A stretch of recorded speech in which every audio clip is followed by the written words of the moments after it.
제47편 고라 자손의 시 인도자를 따라 부르는 노래.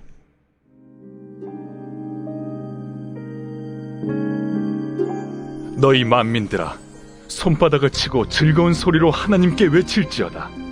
지존하신 여호와는 두려우시고 온 땅의 큰 왕이 되심이로다. 여호와께서 만민을 우리에게, 나라들을 우리 발 아래에 복종하게 하시며 우리를 위하여 기업을 택하시나니 곧 사랑하신 야곱의 영화로다.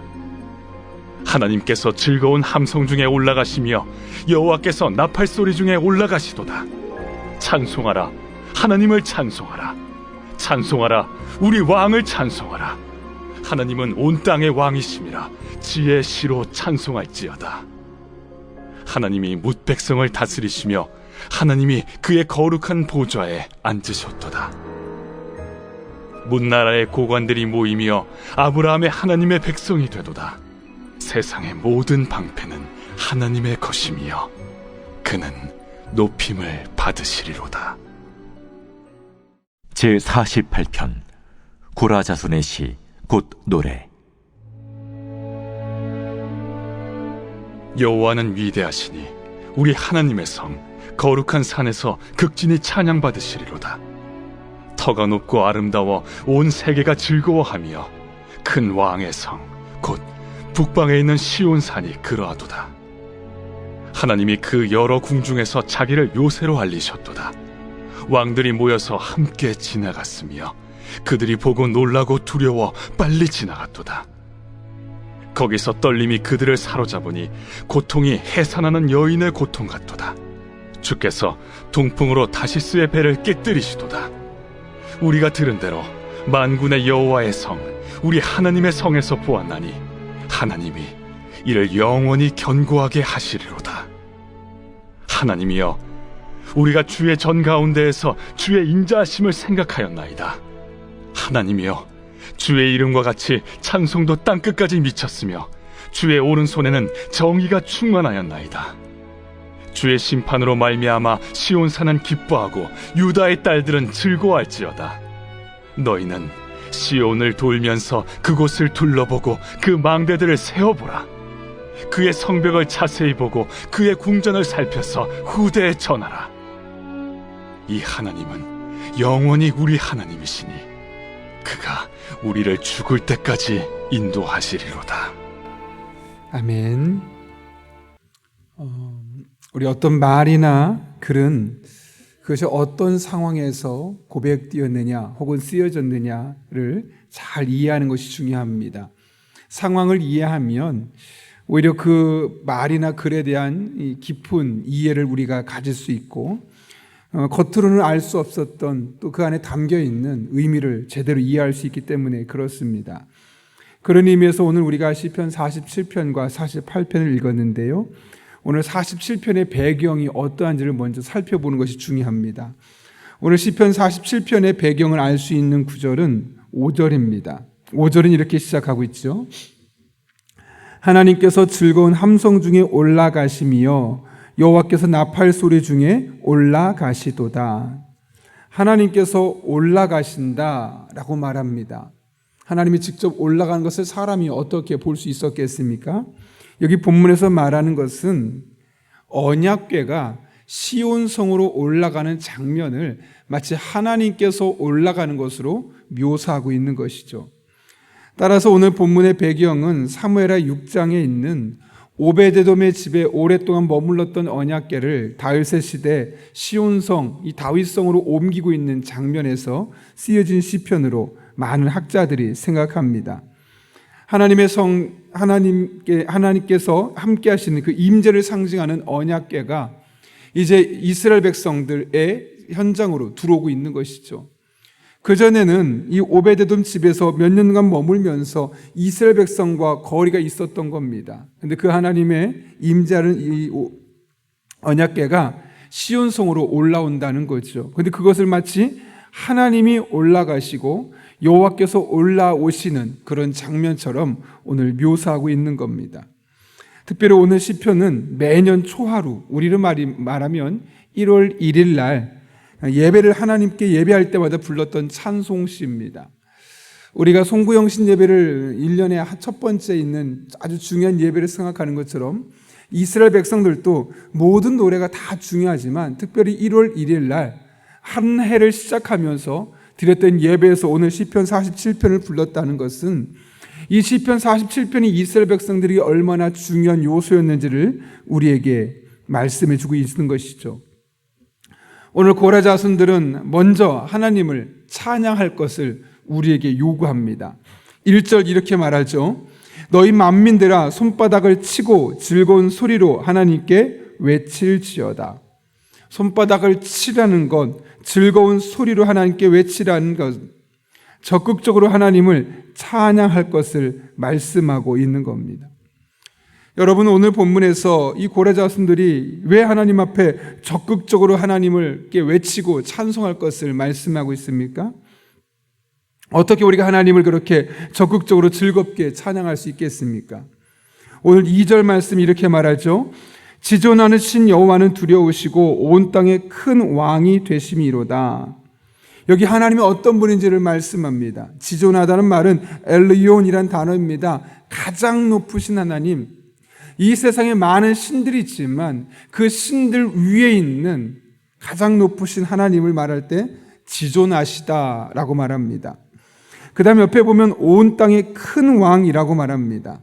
왕 중에 왕이라는 거죠. 여기 이렇게 하나님이 얼마나 높으신 분이시고 얼마나 하나님이 특별하신 분인지를 말씀하는 겁니다. 하나님이 이런 분들이니까 이 세상 우리보다 더 강대 보이는 나라랄지라도 그런 나라들의 신들과 비교할 대상이 아니다. 이 하나님은 하나님 존재만으로 우리의 찬송을 받으실 만한 분이다 라고 말씀하시면서 그렇게 가장 높으신 하나님, 왕 중의 왕이신 하나님께서 우리들의 삶에 어떤 일을 하는지를 이야기합니다. 3절과 4절 말씀 같이 한번 읽겠습니다. 시작. 여호와께서 만민을 우리에게 나라들을 우리 발 아래 복종하게 하시며 우리를 위하여 기업을 택하시나니 곧 사랑하신 야곱의 영화로다. 아멘. 여기 그 하나님, 지존하신 하나님, 온 땅의 큰 왕이신 하나님께서 우리에게 어떻게 하십니까? 만민을 우리에게 주시고 만 나라들을 우리 발 아래 복종하게 하신다라고 말씀합니다. 여기 발 아래 복종하게 한다는 것은 전쟁이 일어났을 때 승리하게 하시고 승리로만 끝나는 것이 아니라 그 나라들이 우리의 영향력 안에 들어올 수 있도록 하나님께서 인도해 주신다는 겁니다. 4절에서 우리를 위하여 기업을 택하신다고 말합니다. 여기 기업이라는 것은 하나님께서 우리에게 주시는 축복, 은혜들을 상징하는 단어입니다. 이렇게 가장 높고 왕 중의 왕이신 하나님께서 우리들을 위해서 일하시기 때문에 우리는 그 하나님 앞에 손뼉을 치며 적극적으로 즐겁게 찬양해야 한다라고 이야기합니다. 이어지는 말씀도 마찬가지 아니겠습니까? 6절 이하에 보게 되면 뭐라고 말씀합니까? 찬송하라, 하나님을 찬송하라, 찬송하라, 우리 왕을 찬송하라. 여기 지혜 시로 찬송하라. 이게 무슨 말입니까? 듣는 이들에게 영적인 지혜를 줄 수 있도록 찬송하라 라고 말하고 있는 것이죠. 그러면서 8절과 9절에서 하나님께서 다시 한번 어떤 분인지를 말씀하고 있는 겁니다. 하나님께서 우리들의 삶에 하시는 일들을 보면 우리는 하나님을 찬송하지 않을 수 없다는 거죠. 그런데 그것을 하나님 우리의 삶에 이런 은혜를 베푸시는구나 아는 것으로 끝나지 말고 적극적으로 능동적으로 하나님께 찬송하는 삶을 살 것을 우리에게 권면하고 있는 겁니다. 여러분, 성경에서 하나님을 어떤 분으로 우리에게 묘사하고 있습니까? 늘 하나님은 우리 하나님의 자녀들의 편이신 분으로 성경은 우리에게 이야기해 왔습니다. 우리가 연약하고 하나님께 특별한 존재가 아닌 것처럼 비춰진다 할지라도 늘 하나님은 우리의 편이 되어주셔서 우리의 유익을 위해서 일하고 수고하는 분이심을 말씀합니다. 때로는 우리들의 삶에 고통이 있고 때로는 우리들의 삶에 이방 민족이 쳐들어와서 어려운 일을 겪는다 할지라도 이것 또한 하나님께서 우리를 사랑하시기 때문에 우리를 돌이키게 하기 위한 하나님의 특별한 배려 속에 뒤어진 것임을 말씀하면서 늘 하나님이 우리의 편이 되심을 성경은 우리에게 말씀하고 있죠. 여러분 혹시 시편 124편 말씀을 기억하십니까? 시편 124편은 다윗의 시인데요. 이 시편은 다윗이 이런 고백을 하는 겁니다. 만약에 하나님께서 어떤 순간순간마다 분기점마다 나의 편이 아니셨다면 내 삶에 어떤 일이 일어났을까? 어쩌면 늘 하나님이 함께 하셔서 하나님이 내 편이 되어주셔서 나와 늘 함께 하셨기 때문에 아무렇지 않게 너무나 당연하고 자연스럽게 생각했던 상황 속에서 만약 하나님이 그 상황에 내 편이 아니셨다면 어떤 일들이 일어났을까를 한번 생각해보고 썼던 시편입니다. 이렇게 말합니다. 하나님이 우리 편이 아니셨다면 2절이죠. 사람들이 우리를 치러 일어날 때에 여호와께서 우리 편에 계시지 아니하셨다면 그때 그들의 노여움이 우리에게 맹렬하여 우리를 산채로 삼켰을 것이며 그때 물이 우리를 휩쓸며 시내가 우리 영혼을 삼켰을 것이며 그때 넘치는 물이 우리 영혼을 삼켰을 것이라 할 것이로다. 무슨 말이겠습니까?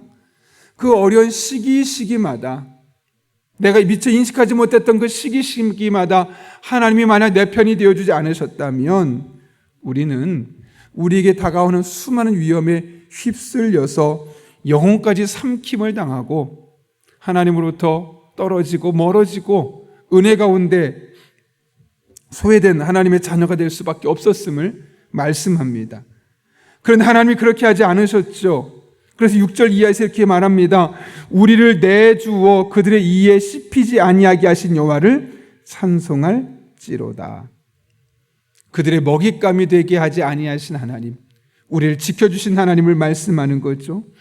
7절은 말합니다. 우리 영혼이 사냥꾼의 올무에서 벗어난 새같이 되었나니 올무가 끊어짐으로 우리 영혼이 벗어났도다. 사냥꾼의 올무에서 벗어난 새같이 되었다. 올무에 들어가지 않았다는 것이 아니라 올무에 잡혔었다는 거죠. 그러니까 그 순간만큼은 치열하게 그가 싸울 수밖에 없었고 그의 마음이 여러 가지 극심한 고통 속에 시달릴 수밖에 없었던 상황이었습니다. 그러나 그 올무에서 하나님께서 벗어나게 우리를 인도해 주셨다는 거죠. 그러면서 다윗이 이렇게 마지막에 8절에서 고백합니다.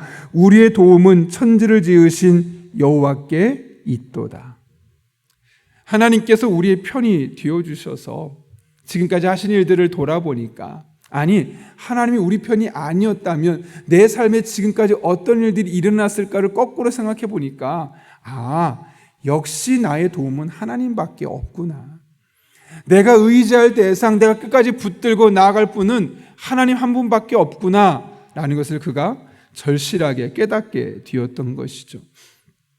여러분, 하나님께서 늘 여러분의 편이셨고 지금도 여러분의 편이시며 앞으로도 여러분 한 분 한 분의 편이 되어주실 것을 믿으십니까? 그렇다면 여러분 자신감을 가지십시오. 어떤 상황에도 넘어지지 마십시오. 영적인 자긍심을 가지고 살아가십시오. 제가 최근에 우리 손흥민 선수가 EPL 프리미어 리그에서 득점왕을 하고 나서 우리나라 국가대표 선수들의 이 사기가 얼마나 올랐는지를 눈에 보였습니다. 축구 시합을 하는데 너무나 여유가 넘치고 자신감이 보이는 겁니다. 야, 우리 팀에 EPL 영국 프리미어 리그의 득점왕이 함께하고 있거든. 니네 함부로 우리를 엿보지 마라. 우리 마음만 먹으면 골 넣고 우리가 너희를 이길 수 있는 상태야. 그런 자신감을 갖고 있는 우리 선수들의 모습을 볼 수 있었고 또 그것을 TV에서 보고 있는 저나 저희 아이들이나 우리 국민들의 모습을 볼 수 있었습니다. 실제 그들의 실력이 어떠한지와 상관없습니다. 우리 팀에 손흥민이 있거든. 이거 하나만이 어깨가 한 단계 올라가게 만들고 그 똑같은 경기를 편안하게 볼 수 있는 그런 자신감을 주는 것을 우리가 보지 않았겠습니까? 그런데 여러분, 우리가 믿는 하나님, 우리가 섬기고 있는 하나님, 아니 늘 우리 편에 계셔서 우리를 사냥꾼의 올무에서 벗어나게 하신 하나님, 이렇게 큰 하나님을 모시고 우린 그분과 소통하며 살아가고 있습니다. 현재 나의 형편과 상관없이 나를 늘 사랑하시고 큰 능력으로 지키시고 보호하시고 선한 길로 인도하시는 하나님이 바로 우리가 믿고 있는 하나님이시고 우리가 계속해서 믿고 의지해야 할 하나님이십니다. 그러므로 여러분, 그 하나님을 붙들고 그 하나님이 나의 하나님이심에 대해서 영적인 자부심을 가지고 우리에게 주어진 일상의 삶을 살아갈 수 있기를 바랍니다. 그러면 여러분 한 분 한 분의 삶 가운데 늘 하나님만 주실 수 있는 평강이 지배하게 될 것이고, 늘 우리의 도움은 천지를 지으신 여호와께 있음을 알고 그분을 의지하며 믿음으로 기도하며 나아가게 될 것이며, 마침내 그 큰 하나님께서 실제로 우리의 한 분 한 분의 도우심이 되어서 우리가 시간이 지난 어느 날 만약 그 하나님이 우리 편이 되지 않으셨다면 어땠을까? 오늘 다시 고백했던 것처럼 동일하게 믿음으로 고백하고 있는 것을 우리가 볼 수 있게 될 것입니다. 우리 한 사람 한 사람 오늘 이 하나님을 붙들고 살아가는 자들로서 영적인 자긍심을 가지고, 그런 한편으로 그분의 도우심을 구하며 그분의 인도하심을 사모하며 오늘도 우리에게 주어진 일상을 믿음으로 살아가는 그런 하나님의 백성들 될 수 있기를 예수님의 이름으로 축원합니다. 우리 함께 이 시간 기도하겠습니다. 거룩하신 아버지 하나님, 우리네 삶을 돌아보면 마치 하나님이 나의 편이 아닌 것처럼 보일 때가 문득 보일 때가 있습니다. 만약 그때 하나님이 내 편이셨다면 어떻게 그런 일이 나에게 일어났을까? 라는 생각도 들고, 하나님이 내 편이라면 내가 지금 왜 이런 아픔, 고통, 고난, 시련을 겪어야 하나 하는 일들을 우리가 문득 깨닫고 경험하게 됩니다. 그러나 돌아보면 하나님께서 우리 편이 아니셨던 적이 한 번도 없음을 깨닫게 됩니다. 우리가 비록 지금 사냥꾼의 올무에 걸린 것 같아 할지라도, 그러므로 오늘 말씀처럼 늘 우리의 편이셨던 하나님을 바라보고 우리의 도움이 천지를 신 하나님 앞에 있음을 기억하며 그 하나님 붙들고 믿음으로 기도하며 나아갈 때 우리의 삶을 새롭게 하여 주시고 우리의 삶을 최선의 길로 인도해 주시며 늘 하나님께서 우리 편이 되심을 믿음의 눈으로 바라보며 우리에게 주신 일상을 믿음으로 살아갈 수 있는 하나님의 백성들 되게 하여 주옵소서. 오늘도 기도하는 가운데 이 하나님 만나게 하실 줄로 믿사오며 예수님의 이름으로 기도하옵나이다. 아멘.